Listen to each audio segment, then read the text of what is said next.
1, like we got here, isn't it? Then what will happen? We have to add something to it, isn't it? We have to add something to it to make it divisible by 7. And what can we add to it? When is a number said to be divisible by 7? When the remainder is 0. When is a number said to be divisible by 7? 0. When the remainder is 0. Right? And when will the remainder again come 0? Basically, all of us know this, isn't it? When you divide a number, the remainders keep on repeating like this. 0, 1, 2, 3, 4, 5, 6. After 6, the next number will again give a remainder 0. 0. Right? Yes, sir. Right? Yes, sir.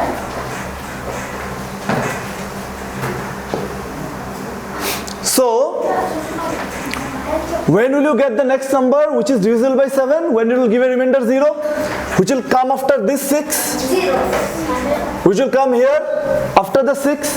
1. And we have a number whose remainder is 1. So how much do you have to add to reach there? 0. How much do you have to add to reach from this? 6. How much do you have to add? How much do you have to add to reach from this 1 to this next remainder 0? How much? 6. 6, Yes, sir. isn't it? Yes, sir. 1, 2, 3, 4, 5, 6. Yes, sir. Yes, sir. Okay? Or you can see it in this way. If imagine you would have got a remainder 7, which you will not get, that will be the same as getting a remainder 0. Yes, sir. Right? So, from 1 to 7, how can you reach? By adding 6. Clear? They have asked us what least number should be added. That means just the next one. And should be added, not subtracted. Don't go this side 0. We should go. Don't go the left side, don't subtract 0. Right. We should go. We should go for the next number, added. Yes, sir. So how much will you add here? You will add 6. So which option is the correct option? Option number 2. Isn't it? Yes, sir. Clear? Is it clear, everyone? Sir. Okay. So last day we completed this chapter, I think. We did some problems from the entrance corner. Yes, sir. So here we'll be doing problems from your entrance corner, and the self-practice, as the name suggests, it is for your self-practice at home, right?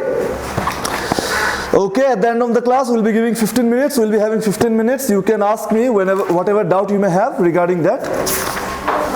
Okay. Has everybody started practicing at home? Yes, sir. Can I erase the board? Yes,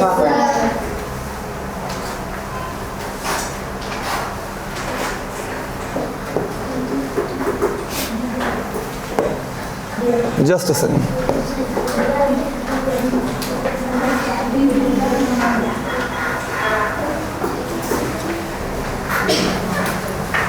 Okay then.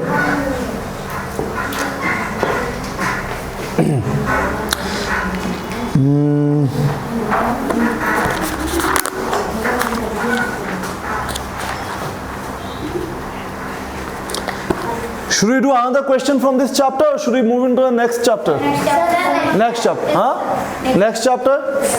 We have done a few questions from this chapter. Everybody will practice at home and then ask their doubts. Okay? There are many questions for you to practice. There are hints and solutions also, but self-practice you'll be doing. If you have any doubt, you can ask here. Okay. What is our next chapter? Our chapter number 3, right? Our chapter number 3 is fractional number and fundamental operations, isn't it?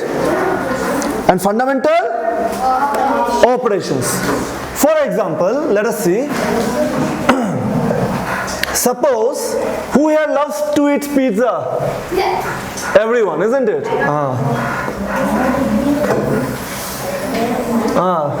He can lie, isn't it? So, suppose I bought a pizza from a any store. I'm not here to sponsor any store. Okay, Domino's or Pizza Hut. So I bought a pizza from a store. Okay. Suppose I'm cutting it in how many pieces? 4, 5, 6, 7, 8. Count how many pieces? 8 parts, isn't it?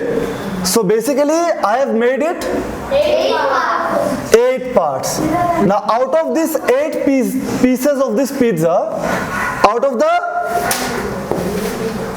8 pieces of this pizza, suppose, what's the name? Parinit. Parinit wants to eat how many? 2.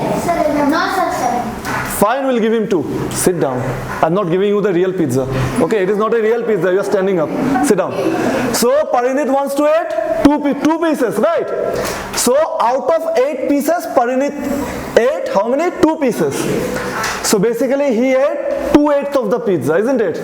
Parinit is also wondering, when did I eat the pizza? So he ate 2/8 of the one whole pizza, isn't it? Okay.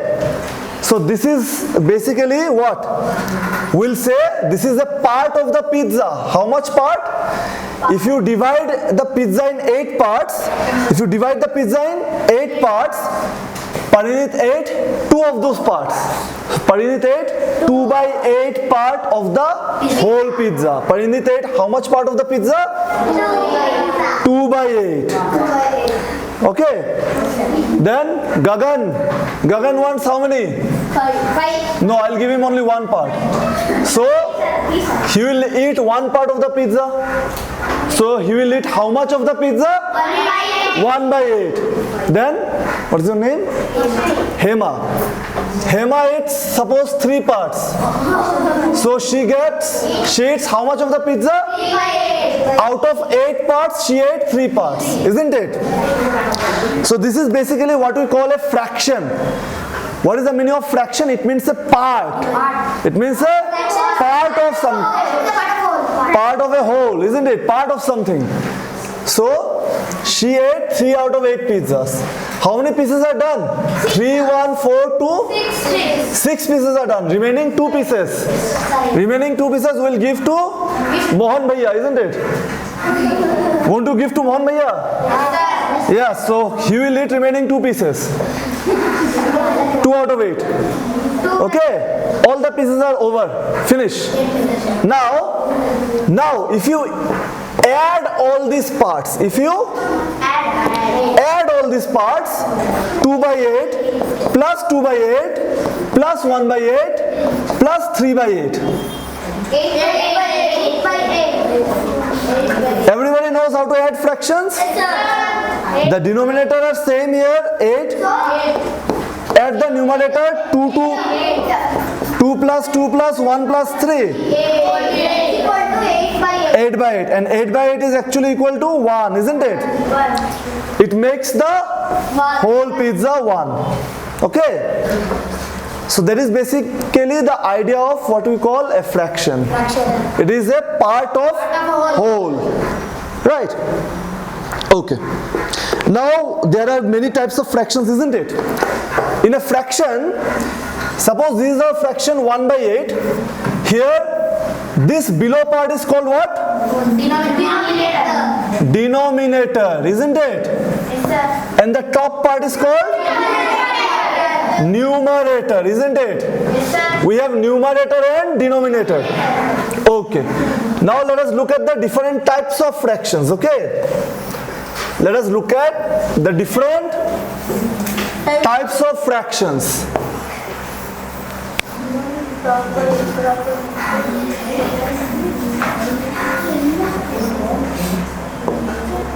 So, first we have